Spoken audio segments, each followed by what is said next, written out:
Okay, Avatar Meher Baba Ki Jai. It's 7 p.m.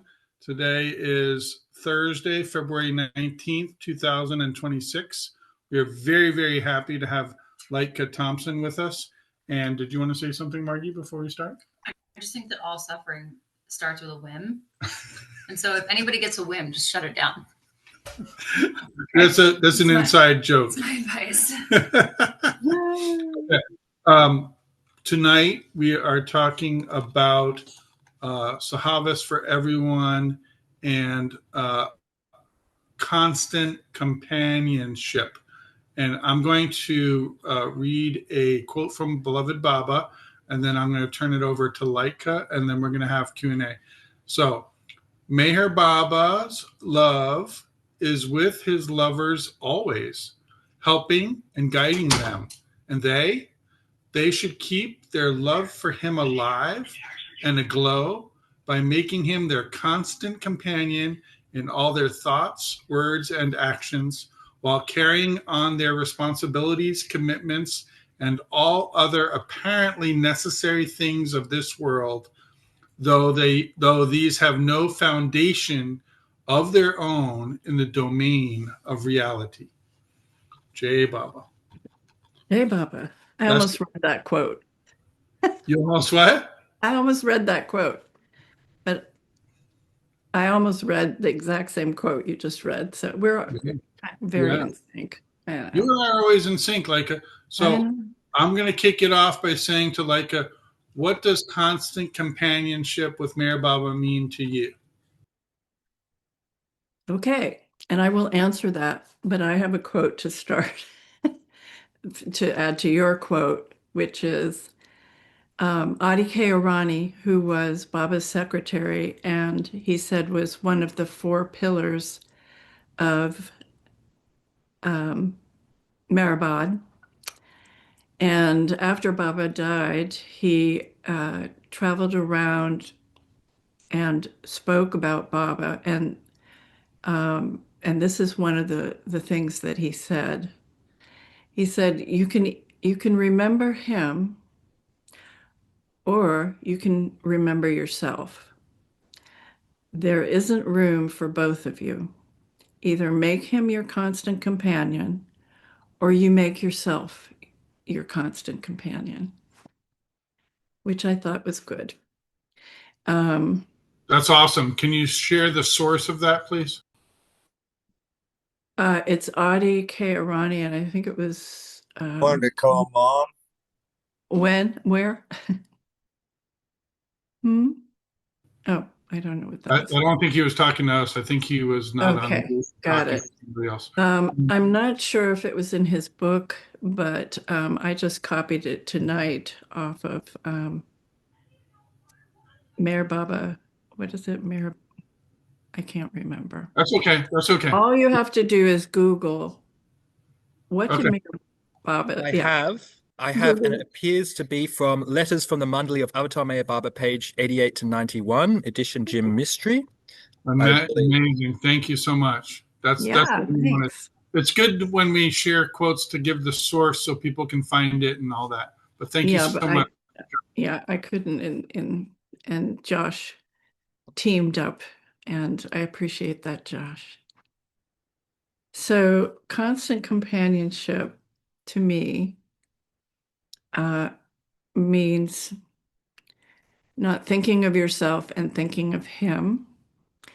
Like I said in my first talk in December, that Baba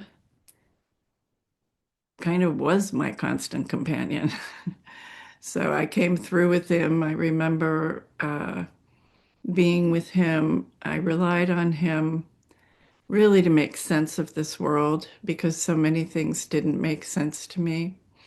The way people acted and what they spoke, like they'd say one thing, but their actions kind of portrayed another.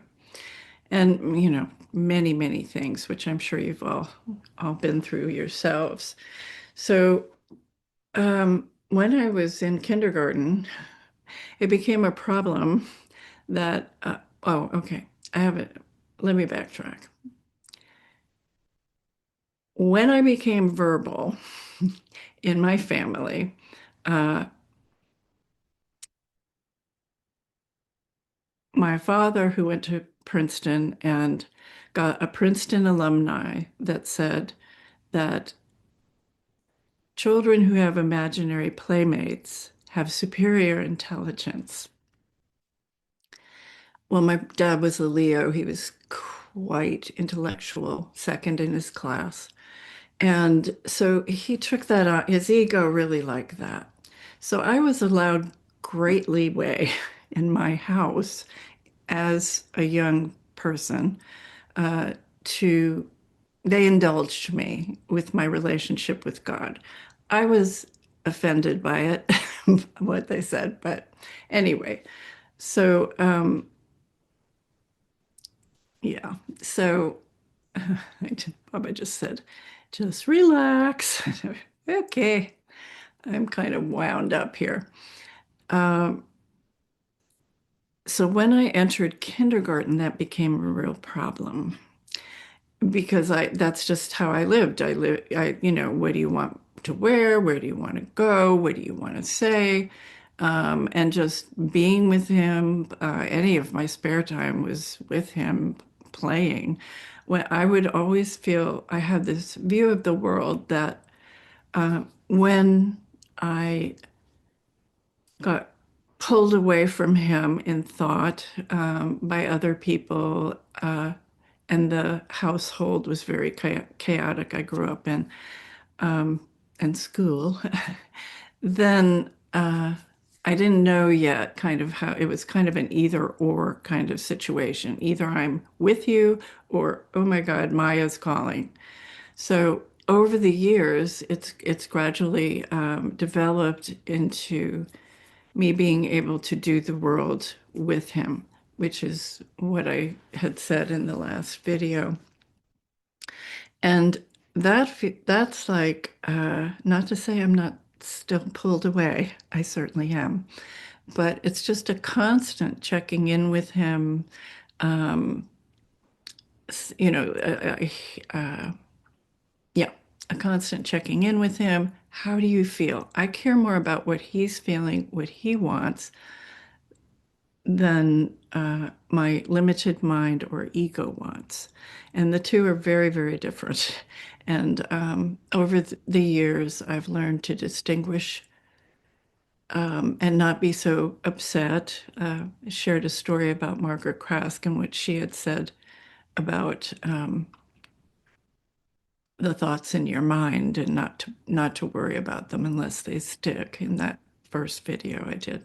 Yeah. Can I ask a follow-up question on that? Mhm. Because I think it's Yeah. related to all this. Mhm.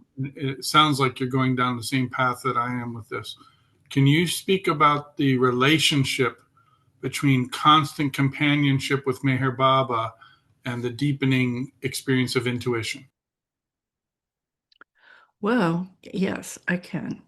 If if one, my personal experience is the more I'm able to clear away, it's kind of netty, netty, not this, not that, not this.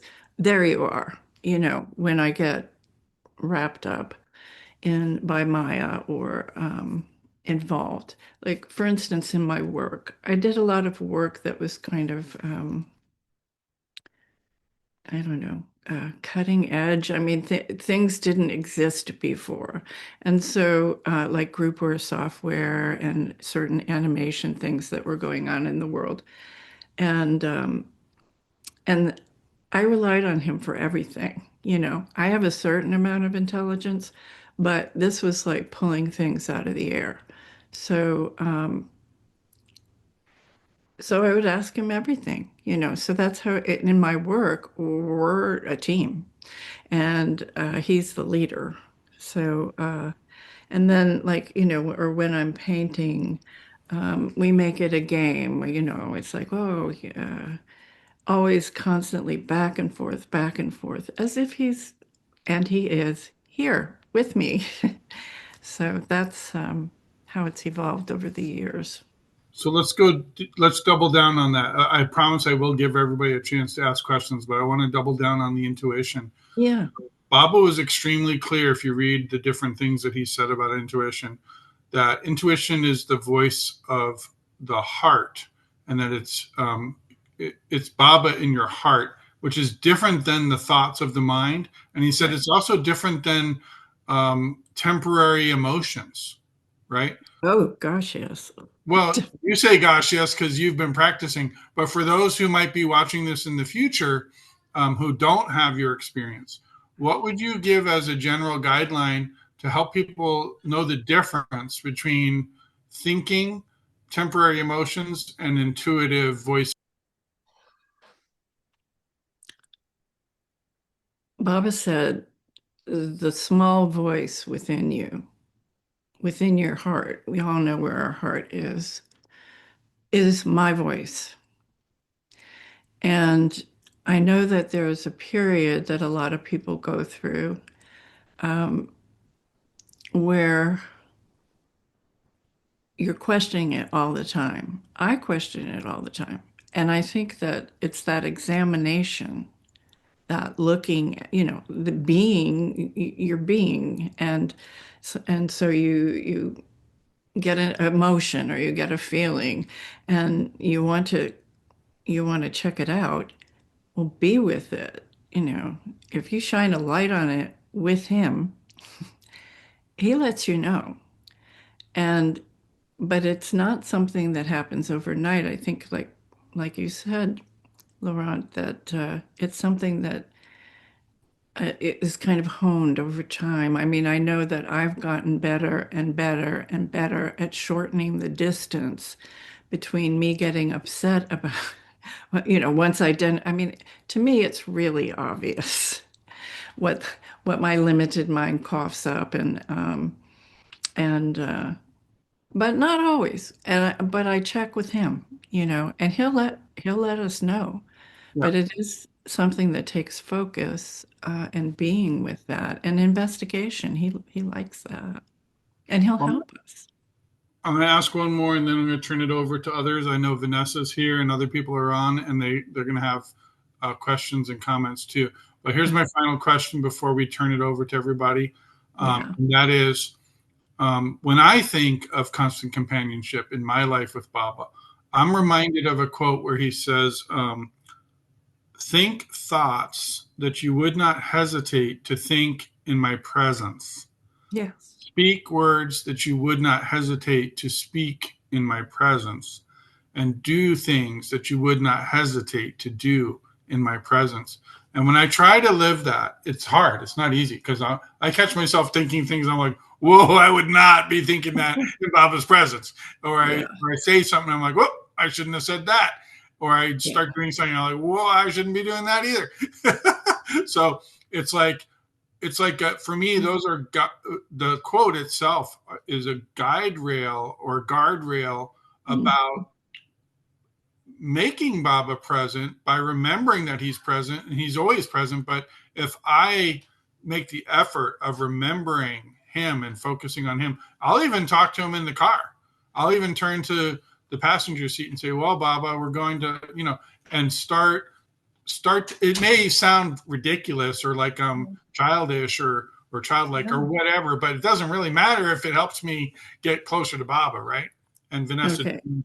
I just got to say something here, Laurent. It's not ridiculous. I talk to Baba all the time. I mean, all the time. And sometimes I would be in the grocery store and I'd be kind of like, okay, so do you want to, what do you think? And I hear this little voice in my heart going, you might want to take it inside, because otherwise, people around, I'm like talking to myself. Really, I'm talking to him. I talk to him everywhere. And it's a little different for me because I don't know whether it's because I don't know why. But I mean, I can't help but say things that maybe aren't perfect. But all I know of Baba is that I can say anything to him and do.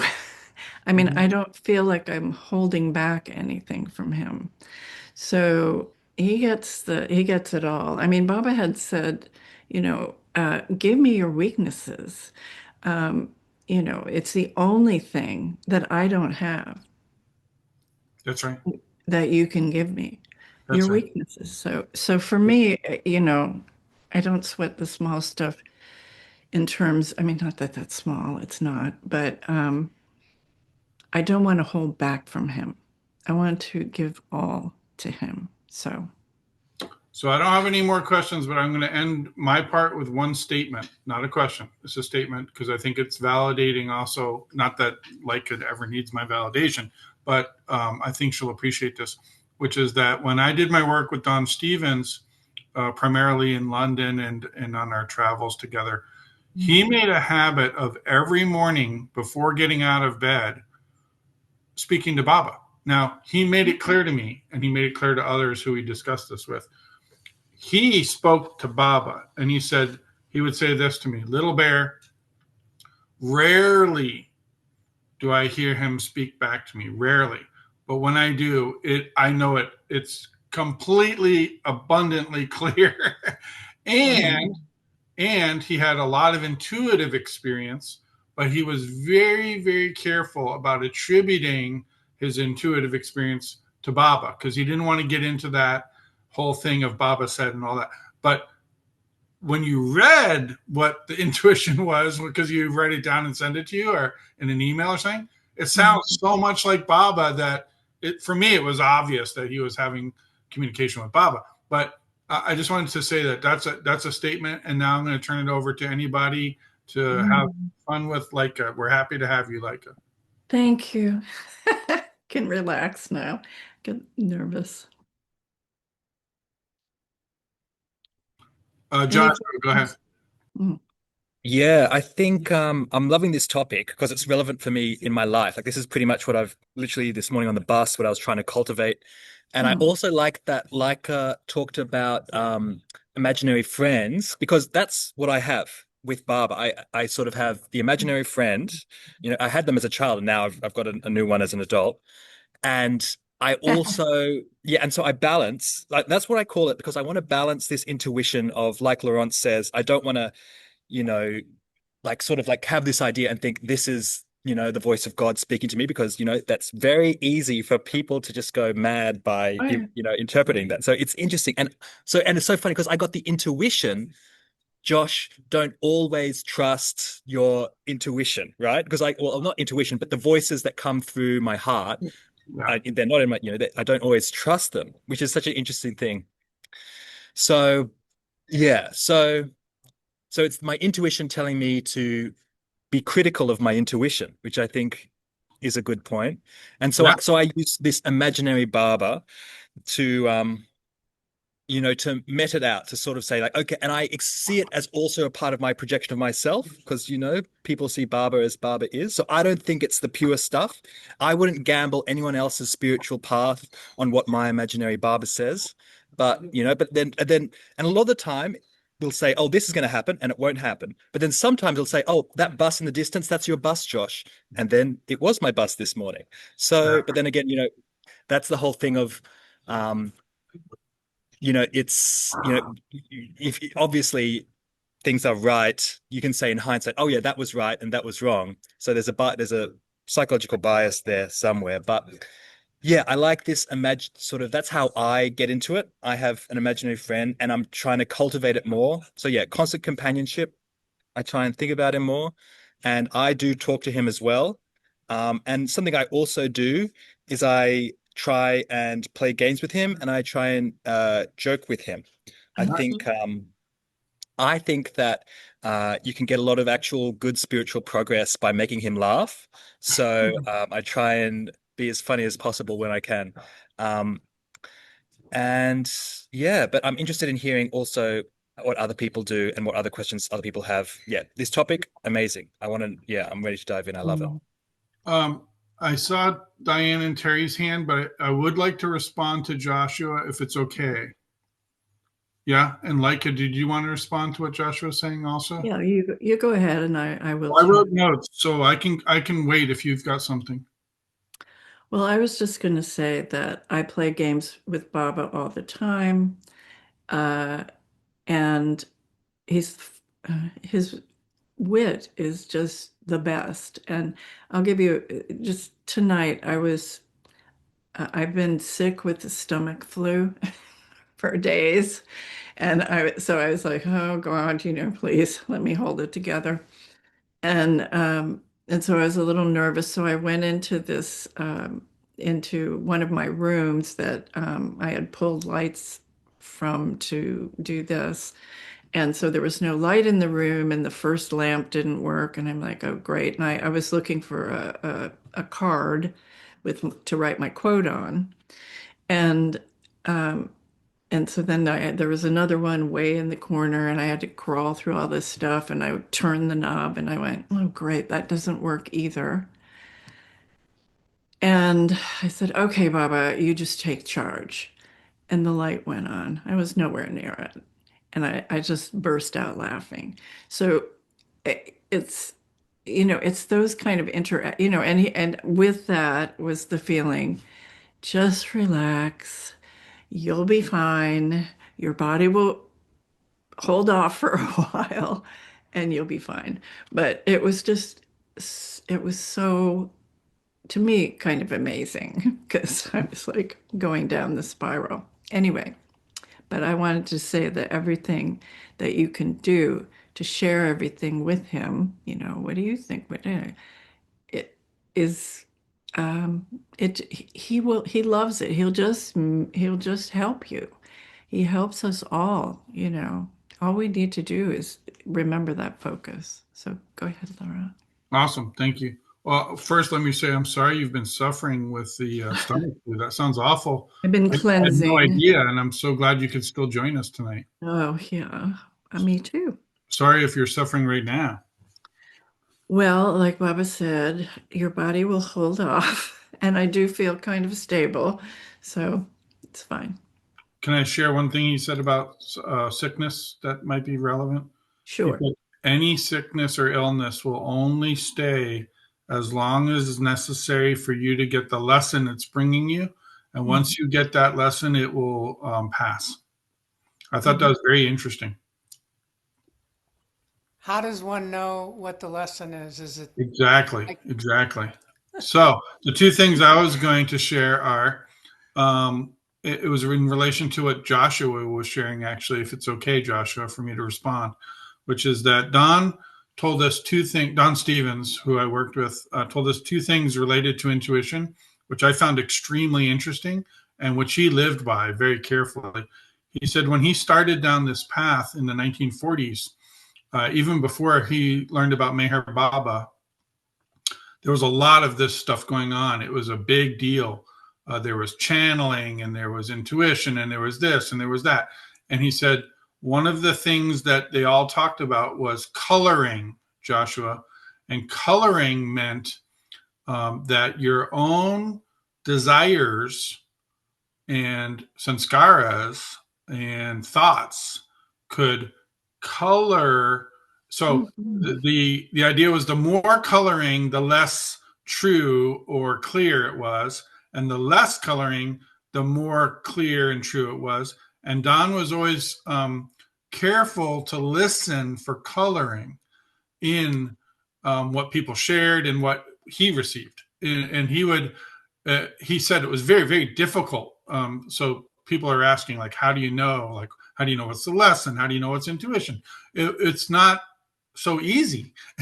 And so what he would say is he started a personal habit or a personal way of going about it, which he called truing. In other words, like a carpenter has a plumb line that tells you when something's level or whatever. And he said it was kind of like that. And so he would say he didn't do it alone. What he would do is he would write up his intuition and send it to a few of his closest companions. And I was blessed to be one of them. And he would literally humble himself and say, "This is what I received this morning in my intuitive session. Would you please help me true it?" is what he would say. And the humility of that was extraordinary, because he lived for, decades as a disciple directly under Mayor Baba. But he would still say, "I don't want to share this with the world until I feel it's trued." He would use "true" as a verb, until it's been trued. And he would ask us to give him feedback. And rarely would I give him anything other than, "This is fantastic." But every now and then there'd be something I'd say, "You might want to look more carefully at this or that." Like, it wasn't 100%, right? And so there could be something that was colored, and he was honest about it. And it wasn't like a problem, but he would say that sometimes the intuition was like a baby, like a newborn baby, and he didn't want to share it with people who were harsh or insensitive, because it was tender. I see Laika making some facial expressions. Those are the two things I wanted to share for what it's worth. Thank you, Jay Baba. No, my facial expression was about how true that is.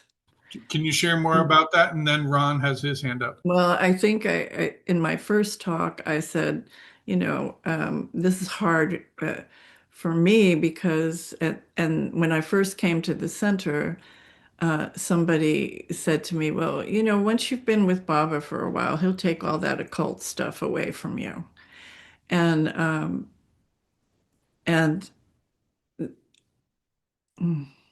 it's very tender, it's very interior, and I think that my also because I had years and years and, well, decades of not sharing this, of keeping it inside, that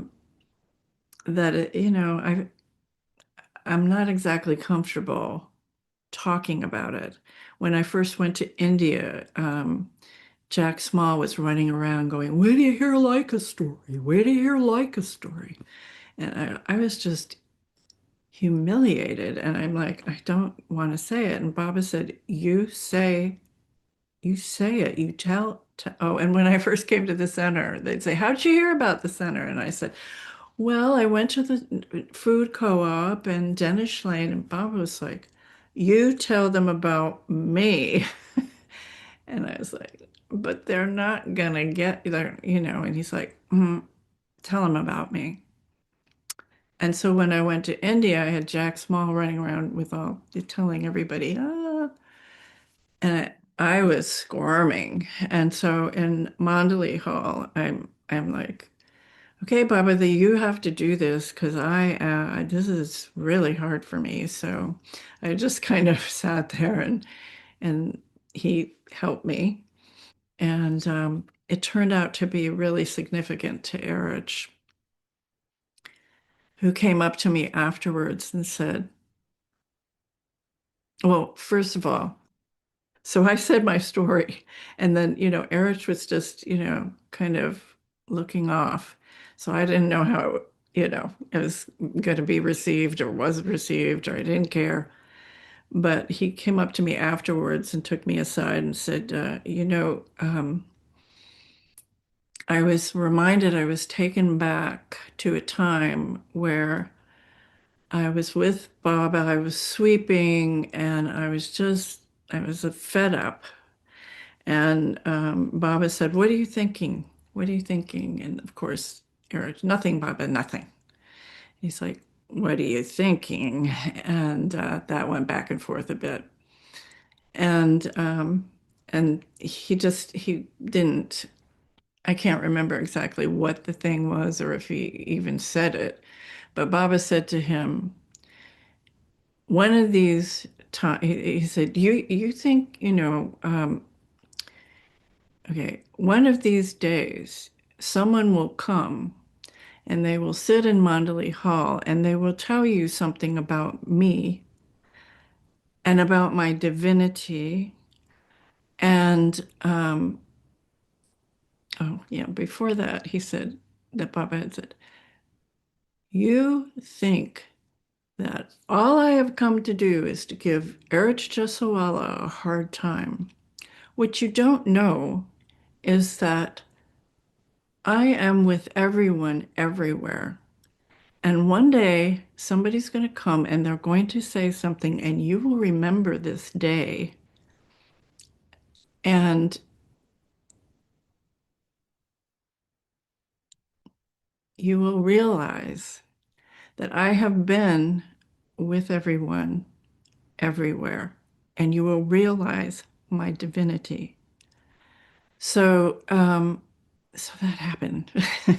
And Erich was a little dumbfounded, taken back to this day. And it was a day where he was just like, oh, Baba, why do you want to do it that way? Because Erich was like his mother. I mean, he cared for him. And none of the Mandalay could really,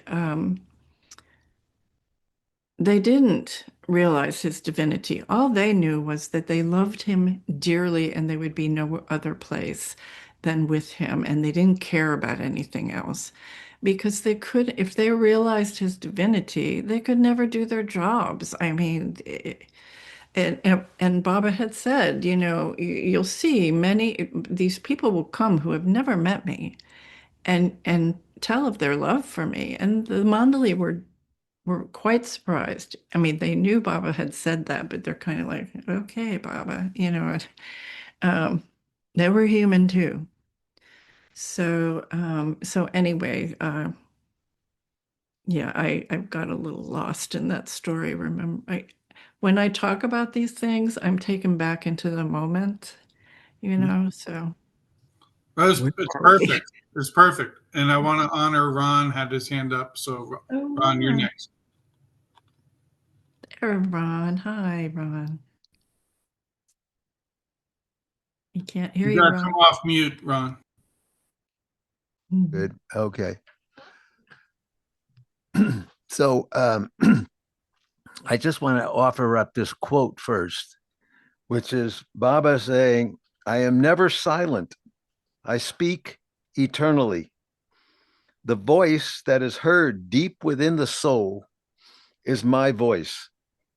The voice of inspiration, of intuition, of guidance. Through those who are receptive to this voice, I speak. So, it can be various things. There are slight variations on inspiration, intuition, and guidance, but they are very similar, aren't they? I think that's what we hear from Baba, right? So I wanted to I thought of this anecdote, although I can't remember the fellow's name, but on one of these meetings, I believe it happened in India, Baba was talking to this fellow from Europe, I think Switzerland. Somebody might remember his name. He was a stockbroker. Anybody remember the man from Switzerland that went to the Three Incredible Weeks? His name. Yes, Max Heffliger. Oh, there you go. He's probably the guy from this particular anecdote. Baba told him to sell these particular, no, I'm sorry, to buy these particular stocks.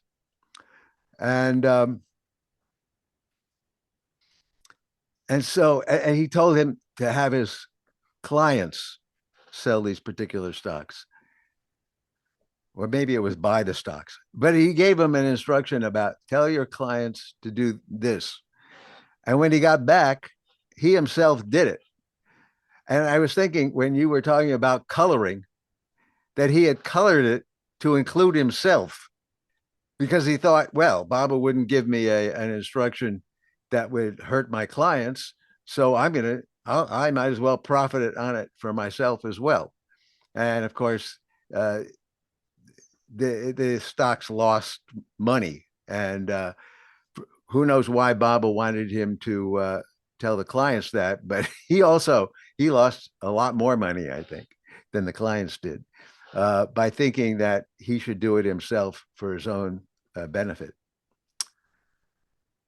Anyhow, because I thought that was a good example of coloring. Thank you, Ron. You're welcome.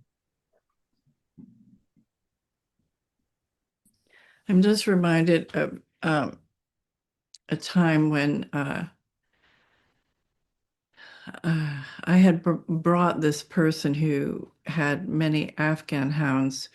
She had lost a female, she bred them, and so she wanted me to, her car was in the shop or whatever, and she'd heard about this litter that was born in near here, which is very rare. I mean, you don't see a lot of Afghans down here. So I took her because I thought, yeah, I'd love to. And so we went, um, and I heard from Baba, I want you to buy that dog. Well, they were show dogs. They were expensive. I'm the type that would go to the pound and rescue. And I'm like, am I like, is that you? And I put Baba through, I mean, over and over and over. And finally, I just said to him, Baba, you need to make this really clear to me that this is your will, your wish, and your whim that you want that puppy. Because I didn't even want a dog at that time. And but this went on for until they were 6 weeks old, and we went back like 3 times, and so I ended up getting this beautiful. Oh, and plus he was like, there were two dominoes born in the litter that are very, very rare, black and white, and so it was even more crazy. So he said, yes, I do want that.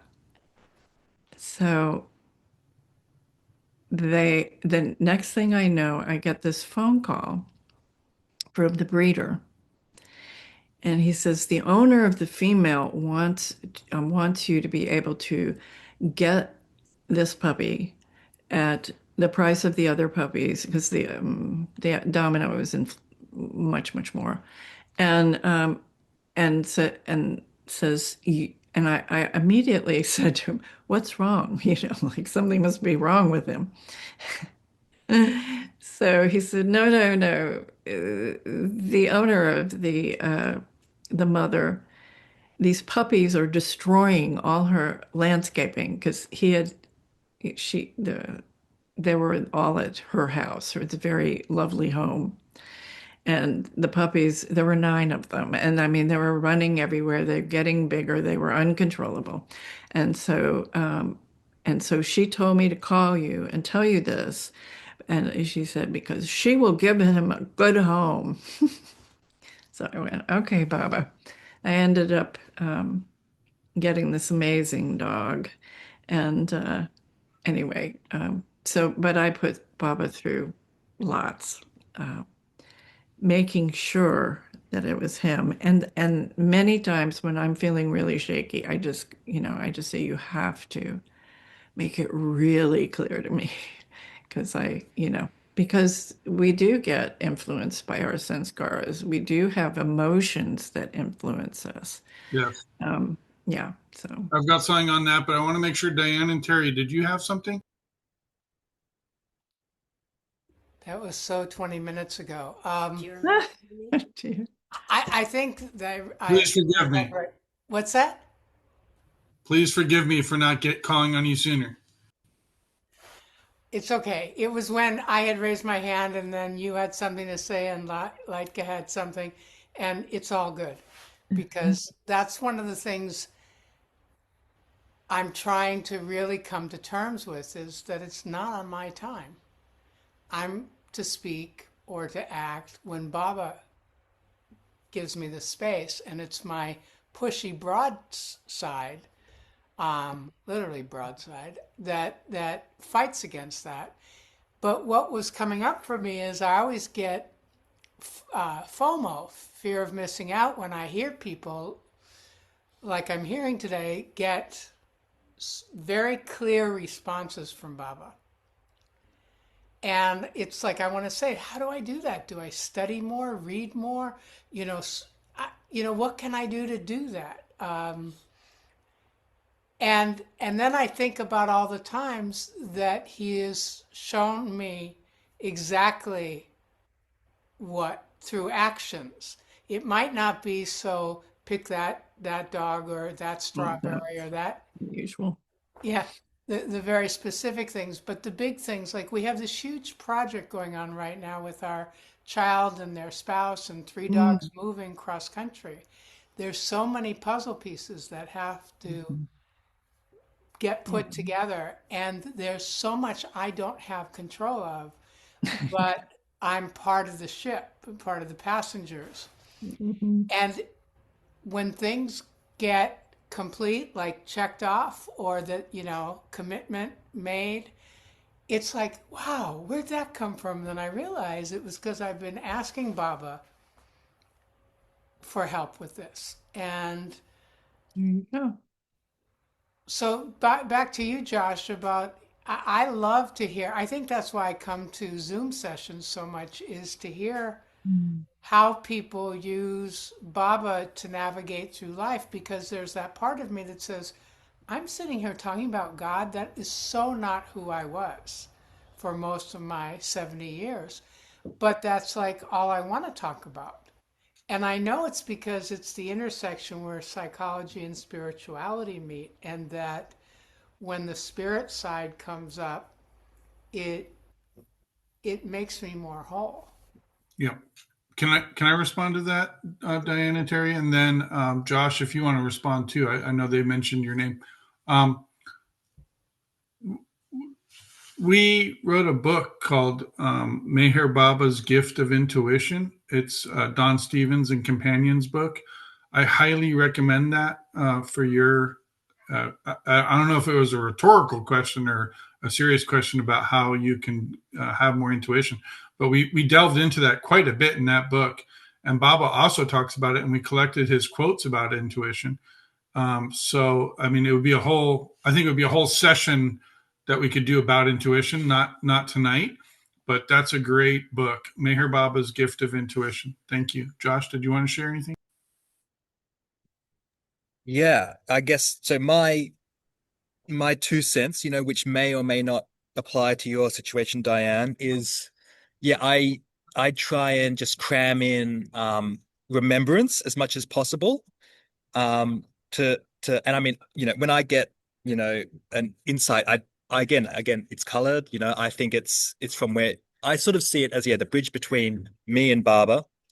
But I imagine that, like, when I want to, because I want to strengthen it, and so I guess also I'm doing things that I would define as make Baba happy. Like, I guess, like being nice to people.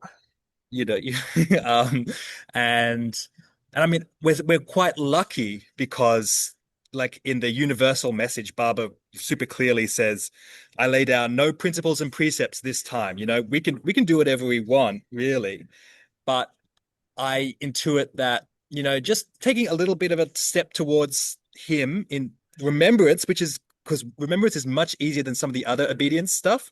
So remembrance, I'm like, aha, okay, I can't do fasting, and I'm not so great at helping others. So, but I can do lots of remembrance. And so when I'm counting, I won't say one Mississippi, two Mississippi, three Mississippi. I'll say one Mayor Barber, two Mrs. Mayor Barber, three Mayor Barber. When I need to go to sleep, I'm not going to count sheep. I'll count barbers.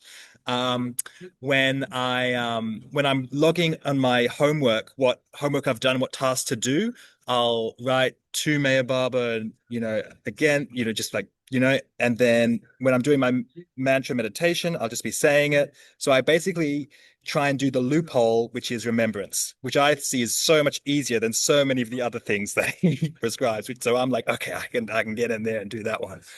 That's my 2 cents. Thank you, Joshua. I've got something that came up also, if I could share. And then I see Ron has his hand up. This is in response primarily to Latka when you talked about coloring and asking Baba, is that really what you want right now? I read in The God Man by Charles Purdom, Baba said, basically, I'm paraphrasing a little, but the gist of it was that all truth passes through 4 stages. One is it's declared. Two is it's clarified. Three is it's confirmed. And four is there's a decision. And so when I read that, I was like, holy cow, that's incredible. And then when I would get an intuitive guidance from Baba, I thought to use that on Baba. So I said, Baba, you said it goes through 4 stages. So I hear what you're saying. I need clarification right now about that because I'm not clear. And I would ask him for clarification. Then when I got the clarification, I'd say, okay, let's do some reflective listening. Basically, here's what I'm getting. This is what I understand is clarified. Can you please confirm this for me before I do anything? And then I'd get a confirmation. And then once I had all three of those, I'd make a decision based on that. And I'd give the results to him, say, this is the best I can do with what I'm hearing here. And I'm doing this, but I'm giving you the results. Thank you, J. Bob. That's excellent. I mean, that's basically what I do in cases where um, I, it, it's touchy, where my emotions or my sanskaras or my inclinations. I mean, I think most of my life, Baba has asked me to do things that are really hard for me. And I mean, so many. I mean, it's my life. Yeah. And so the only way I can do them, and I do them because I love him and want to please him, is to totally rely on him in order to do it in the process, in the now. And I was just thinking, too, Diane, that I mean, you're skyrocketing through stuff.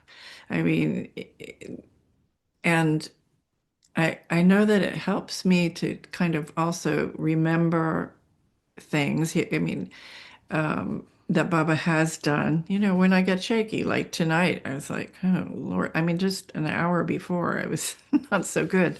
And so I remember things and experiences. They build up, you know, this trust in what you're hearing or feeling. And it's excellent what you said, Laurent, about the 4 stages. That definitely is it. I mean, the process that I go through. Awesome.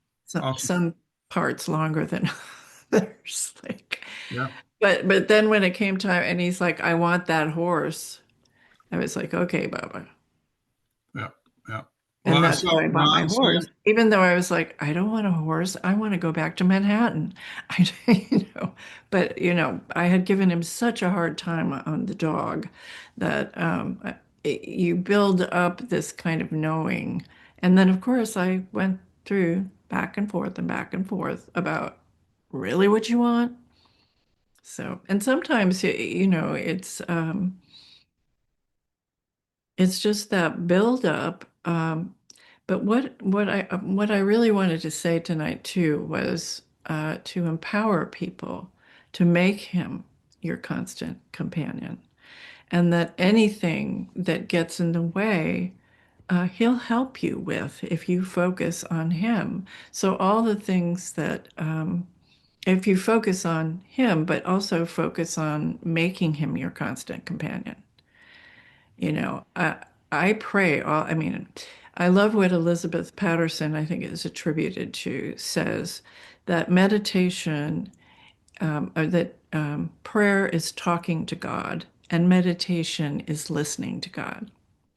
And that's kind of how I experience life. I talk to him all the time, and those are my prayers, you know. And I have so many weaknesses. I just, or he puts me in these situations where he comes out. And so he helps me. Uh, well, the other thing is, this is the age of intuition that he's bringing in. And he's bringing it in. And back in Don's day, and really back in my past, I mean, you don't talk about this stuff. I think I said in my first time that I was here that I thought, look, I'm either going to end up in a padded room somewhere, just kind of rocking back and forth, thinking of God, or this is real, and I don't care which, because I love him, and this is just it. So I want to empower people to really not feel crazy and not feel weird, but to make him your constant companion, and that only grows and grows, and he will help you in everything that seems an obstacle, and Love it. it's clearer and clearer. Love it. Love it. I saw Ron and then Ben. I think I've told this. I know I've told this story on Zoom before, but so maybe somebody heard this before. But it was a long time ago when I learned a lesson, and it became a practice. And what had happened was back in the 70s, I was working in Oakland in a facility for developmentally disabled adults. Mhm. And it was in a big mansion-sized house where they all, not all of them, but most of them lived in this house. And they also, I was the cook for them for lunch and preparation for dinner, who somebody else cooked after I left work. And so this one day I was there, and it came to my mind about whether or not I would want to sing at the Baba meeting that was coming up in, I don't know, a couple of days or something like that. I don't know why I got kind of caught up in should I do it or shouldn't I? And I couldn't make up my mind. I have no idea what kinds of uh, reasoning I was doing at the time, but I finally got tired of thinking about it. And then I turned to Baba and said, Baba, why don't you just tell me what I should do, or tell me what to do? Because I'm stumped here. I don't know what to do. Now, so I did that, but I did the rest of it became very flawed, because what I didn't know and I was about to learn is to wait for Baba's answer and not pursue trying to figure it out myself. Because it's sort of like when Baba says, if you worry about it, then I won't worry about it. If you don't worry about it, then I'll worry about it for you. I'll take care of it. Well, I didn't do it the right way. I started to think about it, and and then it was time for me to leave. So I happened to have my guitar, because I would sometimes sing to the residents there. And so I was walking out of this big building, and it had a gigantic door. It must have been like 5 inches thick and huge. And for some reason, it had the door handle was in the middle of the door. I don't know why they would ever have done that, but so Were they hobbits? pardon me. Mm. Anyhow, I stepped out of the door, and I thought I was getting ready to close it, but because my hands were full, at least one of them with the guitar, it was a little awkward. I did something, again, foolish, which was I stuck my hand around the door inside the house so that I could push it a little bit, and figuring it would, I could get it to close. I could push it, and then it would just close by itself. But what happened instead was there must have been some kind of a wind factor, which caused it to close a lot faster than I could get my hand out from behind the door, and it crushed my fingers. And it was pretty painful. Dear. But the first thing I thought of, which was Baba's intuition, was you're not. That's my answer. You won't be playing, because you can't play because you just you got your fingers crushed. But somehow he gave me that intuition later. But it became a practice where I do not ask Baba things like, should I play music or something like that. I don't, he could tell me later, you said, don't do that anymore, or that was really good. He might tell me, that's fine, but that's afterward, not before. Before, I make those kinds of decisions on my own and wait for feedback if there's any feedback to be given. So That's a great story. Thank you, Ron. Love it. welcome. Ben, did you have something? Hey, Jay Baba. Sorry for my interruption there. My only door with a handle in the middle I've ever seen is a Hobbit door. So, yeah, I'm hearing a lot of great things. I really like what Joshua said about making him laugh, because I can tend to get way too serious up in my head, and that is, and I feel like Baba has the best sense of humor. And it happens so often I can't even think of a story. It just seems like I'm constantly like giggling with him or whatever. But also the part about the accountability, I guess, and just behaving in ways that I feel pleases him to the best of my ability, and that self-discipline. I know that having a constant companion with me is of the nature of the avatar, or like of someone of that magnitude who can handle me.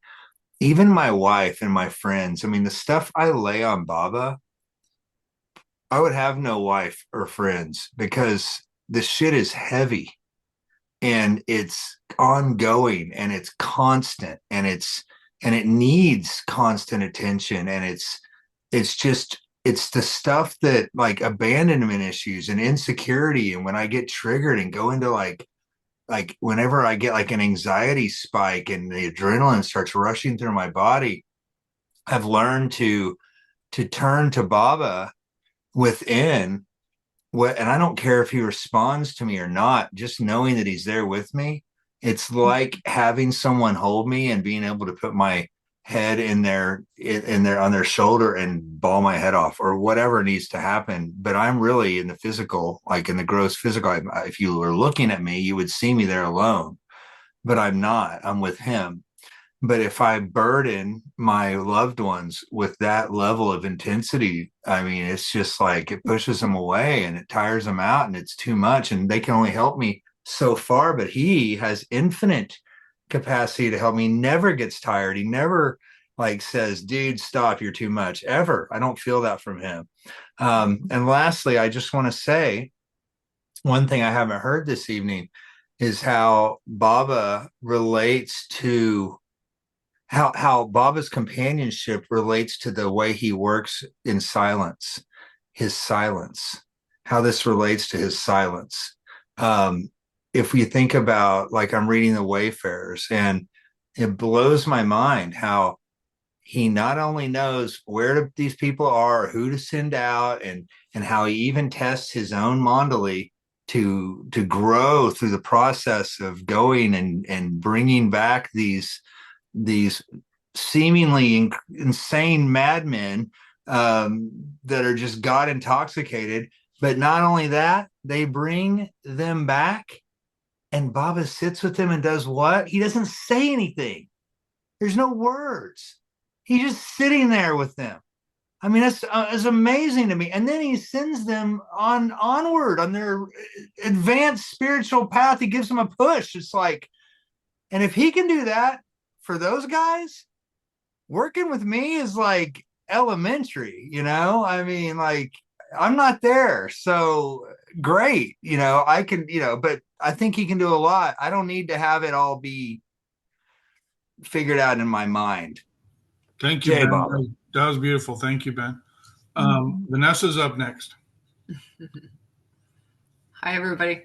I just wanted to share something that happened recently, which it kind of took me off guard because, I'm used to having kind of more of a conversation with Baba, and I was sort of just self-talking while driving down a major, I think it was a 3-lane road.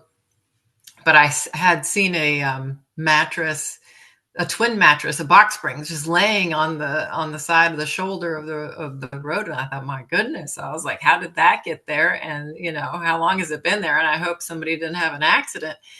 And I was just having this conversation. I was like, I'm like, Baba, I should pray for somebody who might have run into that mattress, and I'm going on and on. And then I was like, I really should probably stay behind, like at a great distance behind people who have trailers. Like I'm just talking about, because I should protect myself. And I'm going, and then I'm like, yeah, and I should probably stay lanes away from somebody who has a trailer. So I was like, okay.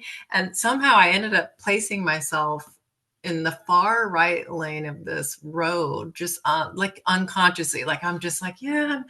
And then this truck filled like it was like an Indian truck filled with pallets, like those wood pallets that are, the big square ones. And he's got two sticking up inside of his truck like this, holding a stack of them in between. And I didn't see this at all because it's way in the back on my left hand. I can't even see it in my rearview mirror because he's over in the far left lane.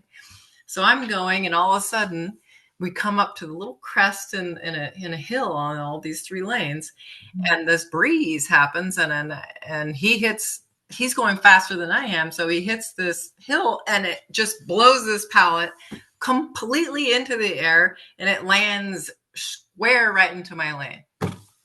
And I was at the point where, there was no way I could stay in my lane. I mean, I would have ruined my car. I would have blown a tire or something. So I immediately pulled into the middle lane, thank goodness, because there was no one around. I had created this buffer zone, basically. I was being guided to stay like in this buffer zone. And then it dawned on me, because I was looking at the truck as I was coming up, because I was going to make a right and he was going to make a left. And it dawned on me, he didn't even know that this pallet had flown off of this truck nearly. And if it had hit my car or my windshield, I could have died, because it would have just, the impact, going 40 miles an hour and then the pallet coming back. So I decided, well, I need to now tell this gentleman. So I had to then go from the far right lane all the way over to his lane, and then motion for him to roll down his window, which he was confused about. And finally, I had to explain to him that his pallets were flying off into the thing. But I was thinking to myself, I was so touched that Baba had of course, I attribute it to Baba, but he was using my own voice. It was like, yes, I guess for me, it was I was being critical of myself in a sense of like, oh yeah, you should be a little more conservative on the road. But it was really him giving me that intuition to do that. So yeah, so I think I would have been dead many times if I hadn't listened to, his voice through my voice, or his voice, coming in as a kind of a separate voice, or that little voice, the little voice that talks to you sometimes. But he got me, because this one I thought it was my voice of like, oh yeah, but it was really his voice. Came in. So that was sweet. I felt his love. I'm so glad you're still here. Yeah. Me too. Me too. Diane and Terry are up. It's Terry. Terry. So as I'm listening to everybody, I've had this, Diane and I. Oh, sorry. That's okay. Keep going. Diane and I have reached retirement age, but for over 50 years, I was a dental hygienist. It won't let me start the video because it says that you disabled it.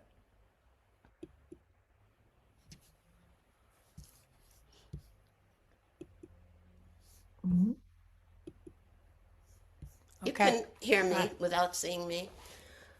So my work was very detailed, and you had to be, not only were you looking at minute little things inside people's mouths on their teeth, but you were, after I was all done and my doctor would come and do an exam, my boss, he would check everything. And so I was always being checked on. It was very anxiety ridden because, I mean, anyone can make a mistake or, leave a little piece of tartar or whatever, So I had to learn how to live with that. But since I'm retired, I literally leave everything to Baba. I have never had such freedom in my whole life. I just give it to him, and the outcome is always okay. Is it what I would have colored it as? Absolutely not some of the times, but it's always okay. And I don't even have to talk to him about it. This controlling woman has just given my control to him. And it's such, it feels like I'm breathing for the first time in my whole life, honest and truly, at 72. I had moments before, but not like this. He's really, really, talk about constant companion. If I wake up in the night and I have to go pee and I come back into bed and I'm still like up and I don't, I just Baba and Baba and Baba. And before I know it, I'm back to sleep again. So he's changed my life. And I've only been with him, not like you guys, I've only been with him since 2012. Yeah, but how many lifetimes? Oh no, I know that, but I'm saying it's Yeah, like that's this, wonderful. like when I hear you, talk about him and remember all the stories that, people have told you and all the, different things that people have said. I don't remember any of that stuff. I hear it and I enjoy it when I hear it, but it doesn't stay inside me, but he stays inside me. Right. And I just wanted to share it because it's amazing. It's just It is. he's my kid, our kid who's coming home isn't a God person as of yet, and consciously, let's put it that way. But they know that I have changed completely since I've been with Baba, and that's really the piece. They never really question it anymore. They just, even though they don't maybe get it in their own brain, they know that it's changed their mother in a very dramatic way, in a good way, and that they're okay with it because of it. So That's right. I Yeah, just wanted to share it because it seems like beautiful. yeah. Beautiful, beautiful. And Terry, Baba said, let your life itself be my message of love and truth to others. You're living it. That's what's important. So I have to tell you one more thing. Yeah. So our child's spousal unit opened a deli, and it's a whole long story, and I'm not getting into it. However, I gave her a picture of Baba that I knew that my kid wouldn't put up, but I had a feeling that the spouse would. So I said, put it somewhere that if you're Just for willing, you. just for you. Anyway, the people who invested in the deli withdrew money after 4 months of this kid creating a whole deli. It's unbelievable what they put into it. Their blood, sweat, and tears. And now they even get that it was supposed to close so they would come here and live with us, upstairs. They have their own place. But I thought Baba was going to make the deli happening, and what I realize is Baba sent them home. And it's just the story. If I ever went into it, you wouldn't believe that these people who put in a zillion thousands of dollars would just pull out after 4 months because they said they ran out of money. And after establishing this amazing restaurant. So it's really nice when you see his work. And sometimes you don't get it at the moment, but if you give it time, he does everything in such a beautiful way. Jai Baba. Jay Baba, beautiful story. I see Peta's hand and then Ben.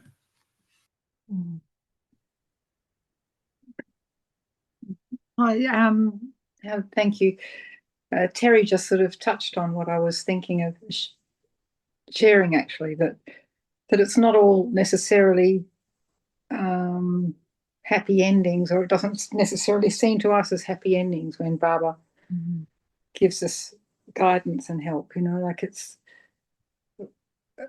I feel like there's an enormous amount of trust that Baba knows best, Sorry, my cat's just got caught up in me.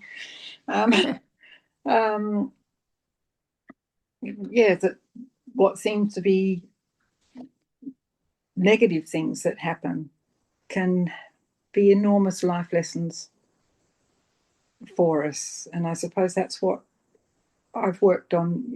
I don't necessarily go for what feels, not really saying, I always have trouble with words. I'm very sorry. But the big things that I've feel like I've got his guidance in aren't necessarily easy or natural choices for me. But I know, I just trust, because it seems I've got such a clear message from him. It's come out of nowhere, come out of the blue, that this is the way to go for me. Like at the moment, I was when my husband died, I was, thought I was going to stay in our house, a very comfortable life in a lovely place. And he made it very clear that was just a burden for me staying there, and that I had to move and share my home with my son and his family, which can be a nightmare, really, but but it was the right thing to do, and I really trust that I am learning a heap. I'm always learning a heap from the experience in letting go and just not putting my choices first or my preferences first. Yes, That's beautiful. Thank you. Beautiful.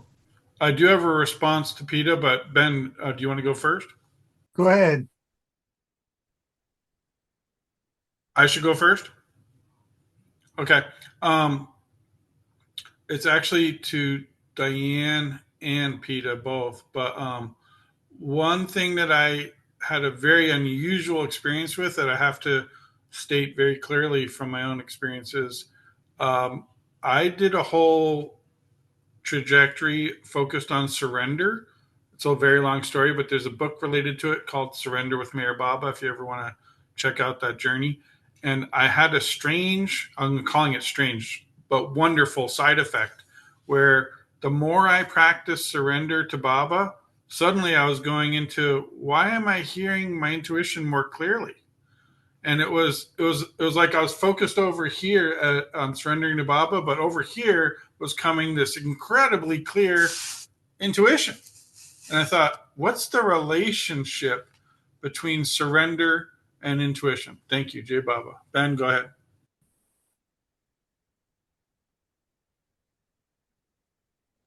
Okay, Zoom's freaking out on me. Can you lower my hand? Oh, there we go. All right. That was actually a perfect segue, because something PETA said about not having the words made me think of how this relates to intuition also. And it's almost like learning a new language, because I know that my communication with Baba is much faster than my communication with words out of my mouth, and finding the right word and the right, and then we have these little things, like if we're like, I'm a writer and a creative, and I think things like, well, I've said surrender twice, I better find another word now, just because I it's like I'm writing a book and I don't want to use the same word over and over in the same sentence, and that stuff doesn't apply. And so I just send an energetic, emotional, almost feeling to Baba, and then I receive an energetic, emotional response, and it happens very, very quickly. But the reason I'm even saying this, PETA, is because this is what I love about communities such as Baba communities, or groups like this, or people coming together in this way, is we don't have to speak perfectly, because we have Baba, because we're cultivating a relationship with him. We actually are cultivating that with each other, that ability to sort of intuit everyone's hearts here, because I feel your heart, and that is much more prevalent to me than your words. And it doesn't matter if people are good with words or not. It's how their heart. And then lastly, I just wanted to say, Terry, and pardon me if I'm calling you out a little. Hopefully this comes across correctly. But so you're about your child, and the spousal unit not being God people. Well, do you believe Baba is God? And do you believe God is love? And do you believe that they love each other? Okay, they're God people. All right, I got one last thing for Latka, and then I think we should start to wrap. Latka, knowing that many of the people who experienced this tonight are not here with us in this live video, but will come later to this video, either in a few days, a few months, a few years, or even hundreds of years from now. We'd have no idea what's going to happen with this video. How do you want to close out your statements for them about Mayor Baba and constant companionship? Jay Baba. Jai Baba. I just want to say that Baba has said, I don't listen to the words, the rituals. I don't listen to that. My language is the language of the heart. And that, so what you just said, Ben, about the feelings, the flow back and forth, that's all part of it. It's a very special part of it. And I just want to say that the age of intuition is coming through. I mean, we are as a humanity being given a tremendous light and push to and help to be able to communicate in all these different ways with the divine and be guided by and protected by and loved by, most of all. So all of it is good. All of it brings us to him. We're all on different paths, different trajectories. And wherever you are with that is where he wants us to be. And he's the one who's doing the work, really. He's the one that's pulling us through to him. He wants it. So I always say to Baba, what is your will? I don't say, oh, should I do this? I go, what do you want? And he lets me know, and then I have to find a way to do it, which is not often easy and brings up all kinds of stuff. But that all is a catalyst for helping us to get rid of all these weaknesses and sanskaras, to balance. He's all about balancing. It's important, I guess, to me tonight to really just say how much I love the lovers of God. I love everyone, and everyone is a lover of God, whether they know it or not. Their soul loves God. Their soul is God. And so I guess I just want to encourage everyone to stay on their path and to know that it's perfect. Limited mind doesn't get it, but the heart does and the soul does. So that's what I wanted to say. And thank you for being Super awesome.